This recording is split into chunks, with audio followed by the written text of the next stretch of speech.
My husband divorced me over the phone and sold our $320,000 apartment, but he forgot I was the only legal owner, and now he lives in his brother's basement while I keep everything.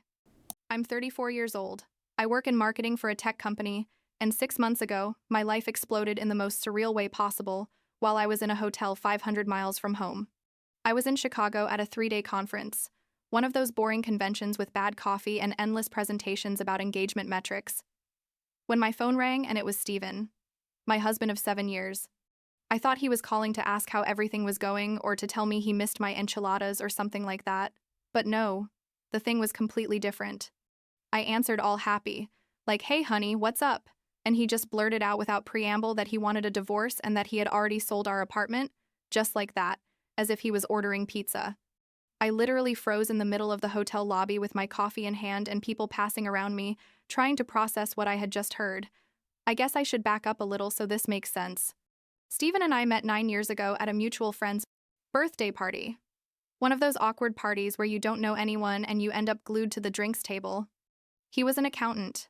I worked at a small advertising agency back then, and we connected because we both hated loud parties and preferred to be home watching series.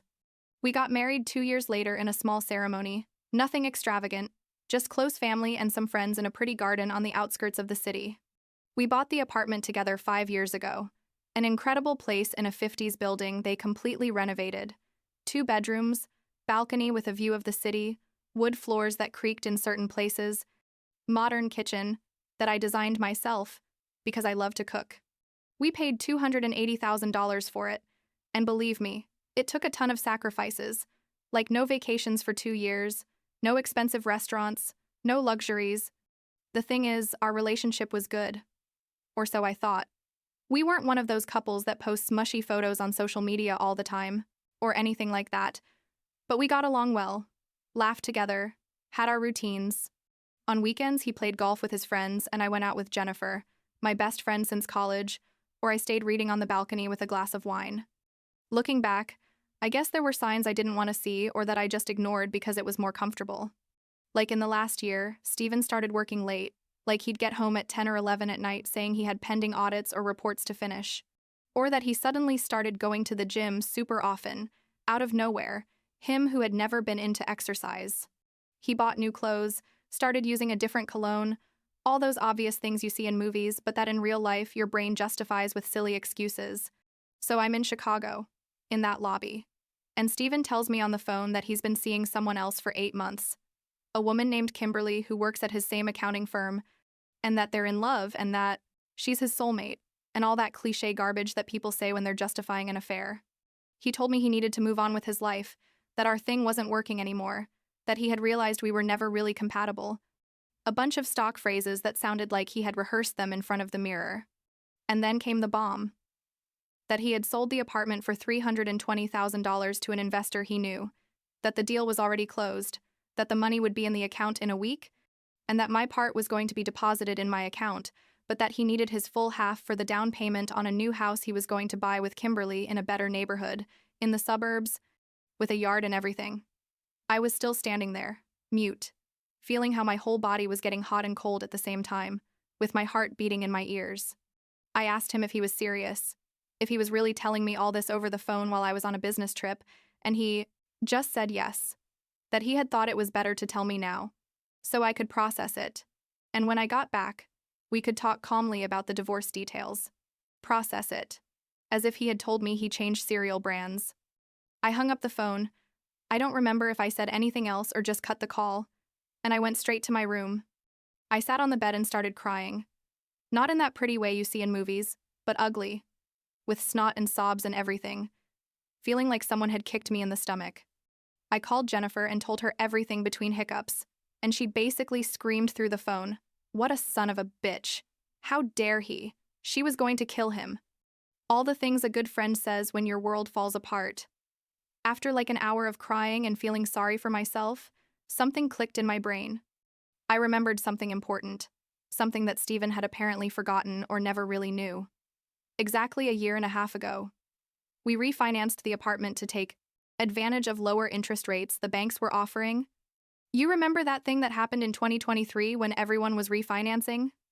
Well, Turns out that when we did all the paperwork, the bank officer explained to us that because of my credit score, which was significantly better than Steven's, it made more sense for the deed to be in my name only to get better terms. Steven agreed at the time because, well, we were a couple. We were married. What did it matter whose name it was technically under if it was ours anyway? Right? We signed a ton of papers. He signed waiving any claim to the property, and I became the sole legal owner of the apartment. I dried my tears, grabbed my laptop, and started searching through my digital files until I found all the refinancing documents. There it was, crystal clear. Apartment 4B at 847 Riverside Street, sole owner Monica Herrera, with Steven's signature on the document where he waived his rights to the property. The idiot had tried to sell an apartment that didn't legally belong to him one bit, not even a percentage. He had literally committed fraud, or at least had tried to commit it. I felt how the sadness transformed into something different, a weird mix of fury and satisfaction and determination. It took me like 30 seconds to make the decision to tear this idiot apart. The first thing I did was call Andrea, a lawyer friend of mine since college, who specializes in family law and real estate. We met in a comparative literature class, of all things, and had kept in touch all these years. I woke her up because it was already like 11 at night, but when I told her the situation, she immediately went into professional mode.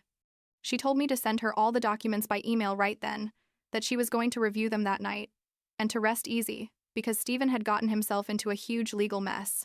She explained that selling property that doesn't belong to you is a serious crime, that the buyer had no rights to the apartment because the transaction was completely invalid, and that she was going to take care of notifying the buyer and initiating legal proceedings against Steven if necessary.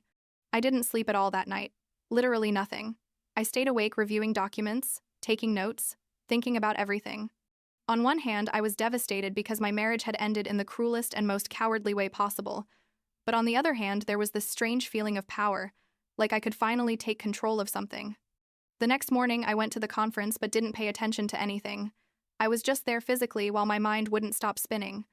Andrea called me at like 10 in the morning and told me she had already contacted the supposed buyer, a guy named Robert something, and that she had explained the situation to him.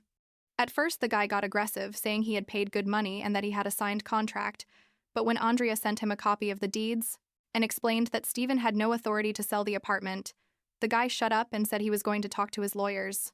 I canceled the rest of the conference, told my boss I had a family emergency, which technically was true, and took the first flight back. I got home at like 6 in the afternoon, all disheveled and in the same clothes from the day before because I hadn't even packed my things properly at the hotel. Steven was in the apartment, sitting on the couch watching TV like nothing, as if he hadn't just blown up our life together. When he saw me come in, he got up all nervous. Like, Monica, what are you doing here? I thought you were coming back tomorrow. And I just looked at him and said, we need to talk now. He looked uncomfortable but also confused, as if he didn't understand why I was so calm. I sat in the chair across from him and asked him directly, did you tell the buyer you were the owner of the apartment? He started stammering something about how technically we bought it together and that he assumed his name was on the deeds, and I interrupted him and told him to stop lying, that I knew perfectly well that he had signed documents waiving any rights to the property. When we refinanced, he went pale. I literally saw the color drain from his face. I explained that I had talked to my lawyer, that the sale was completely invalid, that he had committed fraud, and that if he didn't cooperate with the divorce in a civilized manner, I could easily press criminal charges against him. Steven tried to go into victim mode, saying he didn't know that was illegal, that he just wanted to move on with his life, that Kimberly and he really loved each other, and that please don't ruin his future. The nerve of this guy? Really? I told him to get out of the apartment that same night, that I didn't care where, to go with his sweetheart or his mom or to a hotel, but that I wanted him to get out now.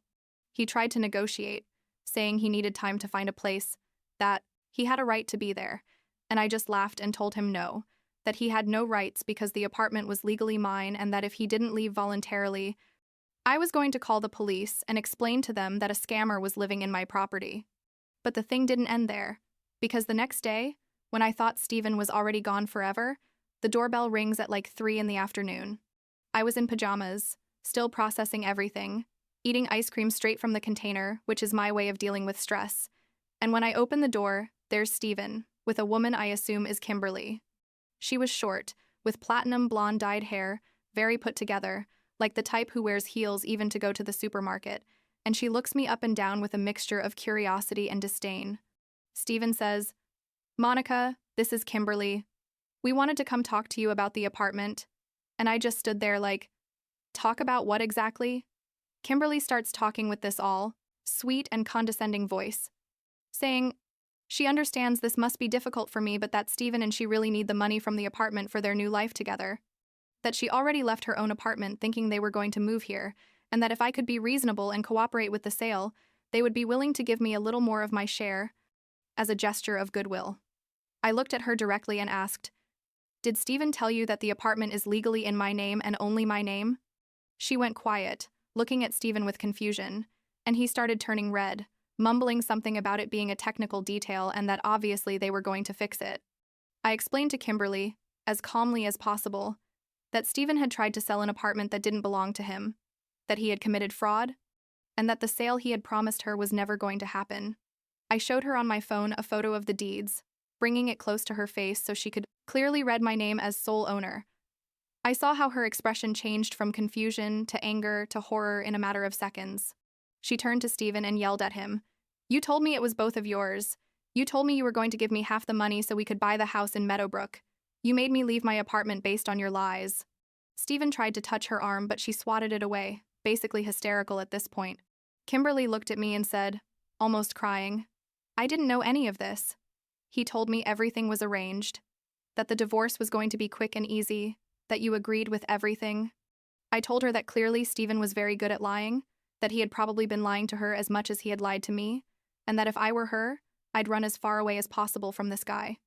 I don't know what I expected to happen, but I definitely didn't expect Kimberly to start yelling at Steven right there in the building hallway, saying he was a fraud, that he had ruined her life, that she had spent her savings on furniture for a house they were never going to have. The neighbors started opening their doors, curious, and I just stood there in the doorway enjoying the show. Kimberly left in a fury, going down the stairs with her heels, making that sound like clack, clack, clack, and Steven just stood there watching her leave with a face like he didn't understand what had just happened. He turned to me and had the audacity to say, "Look what you did. You ruined my relationship." And I laughed, like a real laugh. One of those that come out when something is so absurd you can't do anything else. I told him I didn't ruin anything, that he had done it all by himself by being a liar and a scammer, and that now he had exactly until 6 in the afternoon to get all his stuff out of the apartment, or I was going to put them in the street and change the locks. I went inside and closed the door, and I heard how Steven stood there for like 5 more minutes, probably trying to decide what to do. Eventually, I heard him walk to the apartment. He opened the door with his key and started packing. I stayed in my room, what used to be our room but that now in my mind was already just mine, listening as he opened and closed drawers and closets. I didn't go out at all. Didn't want to see him. Didn't want to talk to him. Just wanted him to disappear from my life. At like 5:30, he knocked on the bedroom door and told me he was done, that he took what was his, and that he was going to send me the address of his new place so we could continue with the divorce process. I told him through the door that my lawyer was going to send him the papers directly, that I didn't need to know where he lived and didn't care, and that I hoped he would sign everything without making drama, because I had enough evidence of his attempted fraud to make his life impossible if he decided to be difficult.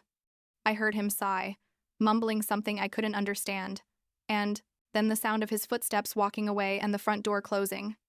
I sat on the bed for a while longer, just breathing, feeling a weird mix of relief and sadness and freedom. The following weeks were a tornado of legal paperwork and calls with Andrea and endless bureaucratic procedures. The supposed buyer of the apartment, that Robert guy, tried to make some noise at first, threatening to sue Steven and me. But when his lawyers reviewed the situation carefully, they realized he had no case and that basically he had been a victim of fraud too. Andrea negotiated that Steven would return the money he had received as advance payment, something like $30,000, which left Steven basically bankrupt because turns out he had already spent part of that money on the down payment for another property that obviously he couldn't buy either. Instant karma, I guess. Steven signed the divorce papers without a fight, probably because he knew I could sink him legally if I wanted to. He didn't ask for anything from the apartment, obviously because he had no legal basis to do so, but he did ask for some furniture that technically we had bought together. I gave him most of it without problem, because anyway, I wanted to redecorate everything, start from scratch, Didn't want anything that reminded me of him or our previous life. We split the joint bank account we had, which wasn't much, like $8,000, and that was it. The divorce was finalized in 3 months, a record according to Andrea, because neither of us fought over anything and there were no children involved or shared properties. During those months, Jennifer was basically my emotional lifeline. She spent almost every weekend with me, helping me paint walls, choose new furniture, take out all of Steven's clothes and things he had left in the closet and donate them. We turned what was his office into a reading room for me, with floor-to-ceiling bookshelves I had custom-made and a super comfortable reading chair that cost a fortune but was worth every penny. I changed the living room furniture for more modern ones, those Scandinavian minimalist style that I had always liked but Steven said were too cold. I painted the master bedroom a beautiful dark blue, very different from the boring beige we had before, and bought new bedding, new towels, everything new. It was therapeutic, honestly, that whole process of making the apartment really mine, not ours. Each change felt like reclaiming a piece of myself that had been asleep or hidden for years. I realized that during the marriage I had made many concessions about things that seemed small, but that added up made a big difference. Like that I never cooked curry because Steven didn't like the smell, or that I didn't put plants because he said they brought bugs, or that I didn't invite friends often because he preferred quiet weekends. Now I cook curry whenever I feel like it. I have like 15 plants scattered all over the apartment, and I organize dinners with friends every 2 weeks. Like 2 months ago, I saw Steven at a Starbucks, completely by chance. He was alone, looked tired, with dark circles, much thinner than before. We looked at each other for a second, and I thought he was going to come talk to me, but he just made a weird gesture with his head like a half-greeting and left. I felt nothing. Not anger or sadness or satisfaction, just this total indifference. Jennifer told me that probably Kimberly left him for good after she discovered all his lies, and that according to gossip from someone who knows someone who works at his firm, Steven is living in the basement of his brother's house. I don't know if it's true, and honestly, I don't care.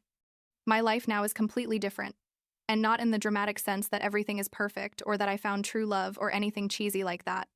It's different in the sense that it's mine, completely mine, without having to consult or negotiate or compromise with someone who, turns out, never really valued me.